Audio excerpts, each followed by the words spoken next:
countries. I don't know how many times I get this. It's like, coffee tastes different from different parts of the world. Yeah, absolutely. Coffee just doesn't taste like coffee. You can get different tastes from around the world, and people look at me amazed by that. But different soils, different altitudes, different weather patterns, different varieties of the coffee plant really play into this. We have spent the last 2 months in Africa. We were in Ethiopia, we went to Kenya, and today we're jumping over to the country of Sumatra.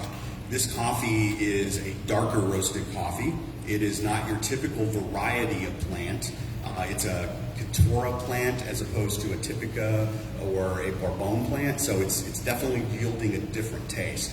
It has a little bit of a citrus snap right in the beginning. A lot of people might call that slight bit of bitterness, but every coffee has to be a little bit bitter in the beginning. So it's got a little bit of a snap in the beginning. It's definitely earthy. Okay, so when people say, well, my coffee's earthy, what does it taste like, dirt? No, let's not go there. The coffee has a vegetal kind of taste. Think carrots, think potatoes, think asparagus, think cauliflower, and so forth. All of those types of plants coming from the earth have a certain earthiness to them. This coffee is got that kind of as a base. Obviously, chocolate is in there as well. There's a little bit of a peanut taste right in the finish as this coffee cools. As I was brewing it this morning and sampling it, I also picked up just a little bit of cinnamon, kind of right in the end as the coffee was really getting cold. So I hope as we get an opportunity to taste this coffee, I hope you enjoy it. This is the Sumatran Tiger, and it is one of my favorite coffees because we get to go a little bit darker with it. So, all right. Now, with coffee, there are certain coffees that go well with certain foods. There's pairings with this just like there are with wine. One of the things that a heavier coffee like this one will do is it goes well with spicy food. This kind of product will actually kind of quench the fire of something that's quite heavy. So this will go well with chips and salsa, which leads us into our presenter today. So without further ado, I'd like to introduce Megan Ramirez, and she is going to come up and present her company, Monterrey Mexican Bar Grill.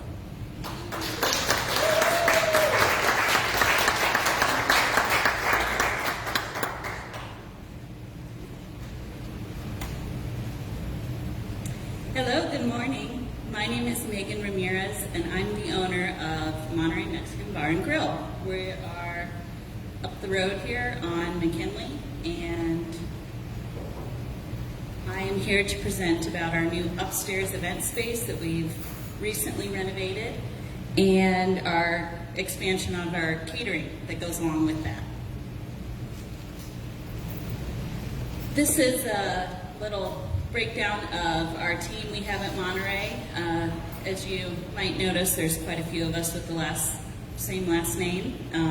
We're a very family-oriented restaurant. We have myself and my husband and his brother, and then a few extra guys, and then my dad is our maintenance guy, which is a lot of fun to have my dad work for me now. A little bit about me. I'm from the area. I was born and raised here. I was homeschooled until 11th grade when I transferred to Penn High School and spent 2 years there and graduated, and then went on to a little private school in Crown Point, Indiana that most of you probably haven't heard of, but they gave me a scholarship, so, that's where you go, right? And so I graduated there in 2012 with a bachelor's degree in counseling, and I was ready to go out and start social work or, working with my church or something like that. But as fate would have it, I ended up shortly before graduating meeting my husband after church one Sunday. I was home visiting from college, visiting my family, and we went to a local Mexican restaurant for lunch after church, and I hit it off, I guess you would say, with our waiter. And he ended up asking me to dinner, and which I said no, because I didn't know who he was, and I was not going to go to dinner with him. So we texted back and forth for a while, and the next weekend I was home, he came over, and we cooked dinner and got to know each other and realized that maybe we liked each other a little bit and kind of went from there. So after graduating, 3 months later, I got married. And he was still working at the Mexican restaurant, which was expanding to its second location. And so they transferred my husband over there to run this second location, but it was smaller than the original. And I was working at a law office and then a marketing company for a while, and also helping part-time and at closing at the smaller second location. And through a various course of events, we ended up buying that second location when the original owner decided he was done running restaurants. So he had closed the first location and we bought the second one. And we stayed in our original smaller location, which is actually where Jimmy John's is now, down on McKinley. And we were there for about a year and decided it was just too small for what we were wanting to do with it. And we ended up moving back to the original location that the first restaurant was at. So the place where we met and it all began is now where our restaurant is. We've also since had 2 boys, and I work, and the timeline, I work from home mostly. I am in the restaurant for special events. A lot of the stuff that's happening in the new event space, I do that. And then I also stay home with both of the kids.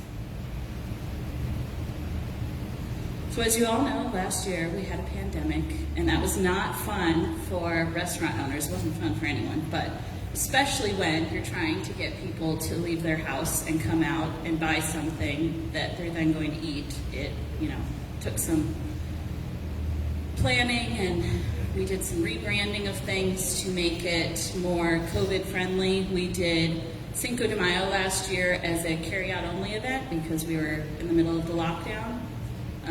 So my friend Amanda and I were out on the side of the road getting people to come in and buy tacos. We expanded our offerings such as curbside pickup and online ordering. And then we found that there was a lot of other local small businesses that were struggling, and so we were able to kind of band together with some of them and trade services and offer help where we could and send different resources to each other and share where we could. And then we also started in that last year renovating the upstairs. And originally for our building, there were 3 different restaurants in the same building. So the upstairs of our building used to be some kind of sketchy biker bar. And then it's been empty since then. So it was not a usable space by any means. And so we had a lot of interesting discoveries, tearing everything out from up there and cleaning it up and turning it into something we could use. I also had to recertify as the food manager, safety manager during COVID, which is kind of stressful in and of itself. And then during COVID, it was a whole new, wonderful experience. But I got to learn a lot of additional things that have been beneficial to us through COVID. The capacity of our new upstairs area is 120 people, so we're hoping to do small to mid-size events for groups like this, BNI, book clubs, bridal showers, business meetings, things like that. It is completely separate from the rest of the restaurant. It has its own private bar area and separate bathrooms, so a lot of people since COVID have discovered our space as a good place to have safe, spread out events. We charge $60 an hour if you order catering from us, and it's $100 an hour if you are not catering from us. And then that includes everything, tables and chairs and things like that. And then we also have added the ability to sell tickets for your event. If you're doing like a special speaker or a seminar or something like that, and you don't have the capability of doing your own ticket sales and guest lists, we can take care of that for you. We also are able to, through our networking and other business owners we know, offer a lot more than just an event space and tacos. We have a whole host of people that we can draw on to make your event extremely successful at a minimal effort on your part. And then these are the 2 catering packages we offer. We have the fajita bar and the taco bar. And then I listed out what you get, so you can see that the value for the price per person is really great for a lot of events, and we are fairly affordable, especially compared to a lot of our competitors.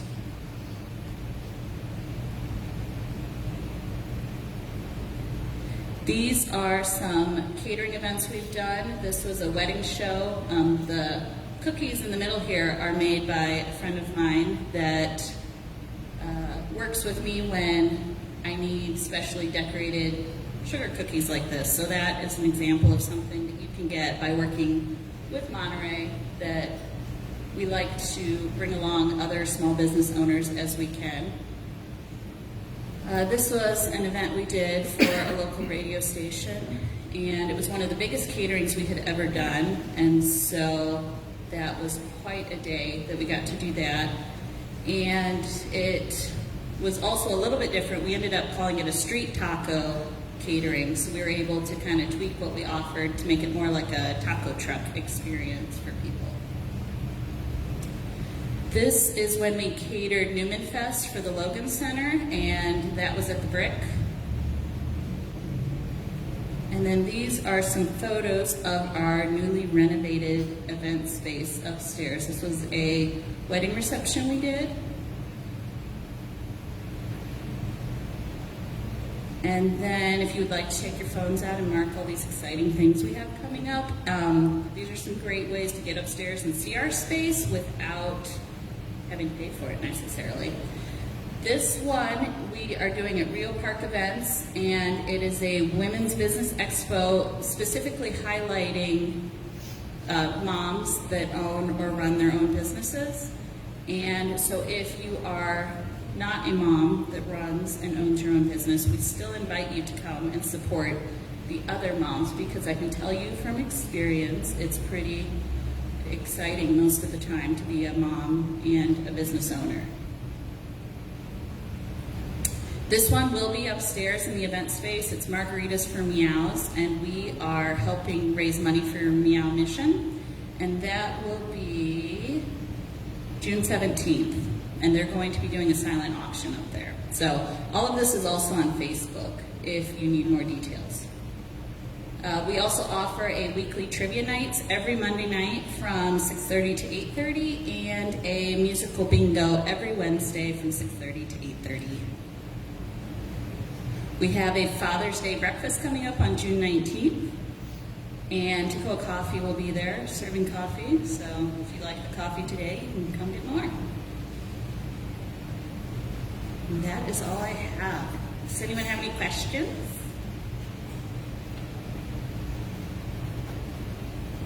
No? Good. Okay. Thank you. Goodbye.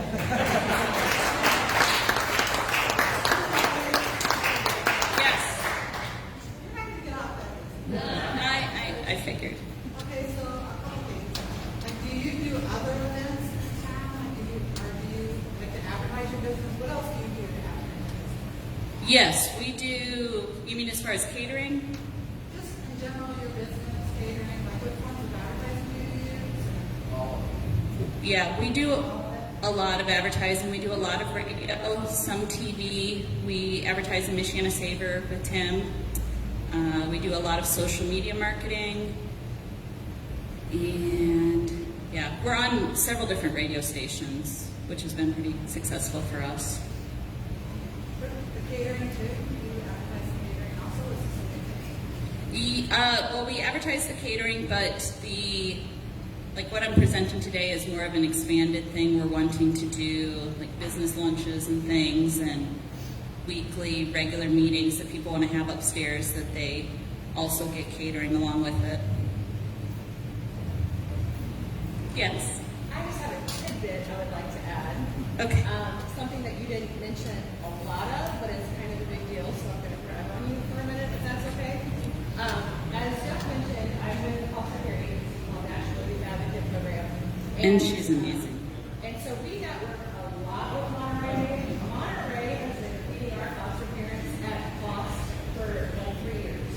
And so when we have foster events, they were the first ones who ever stepped up to the plate and said, sure, we'll help you guys, what can we do?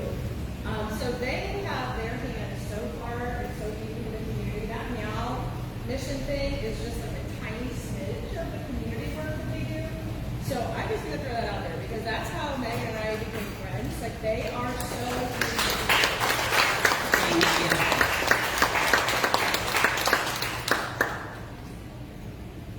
Well, is there anything we can help you with as a community? We have 24 resources. Yes, well, I would love for you to keep us in mind for any upcoming events you have. If you would like to use our space for, like Jill just used it for a bridal shower for her daughter.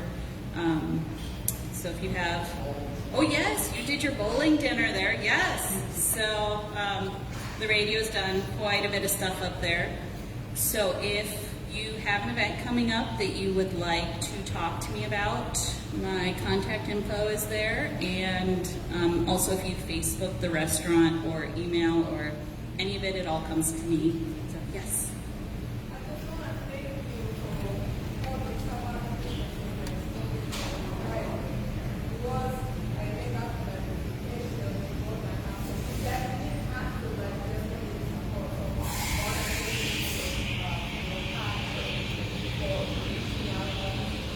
Yes, we also have amazing new hot sauce at the restaurant, in case anyone wants to come try it.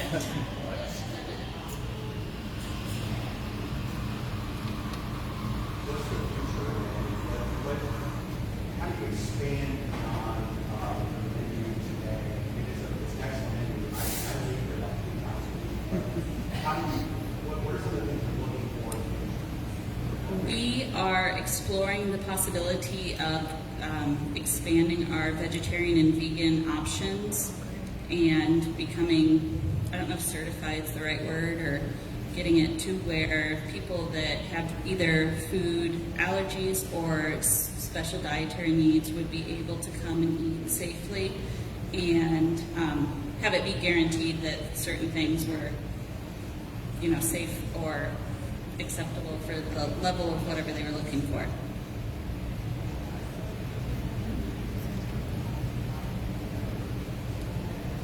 Any more questions? Thank you.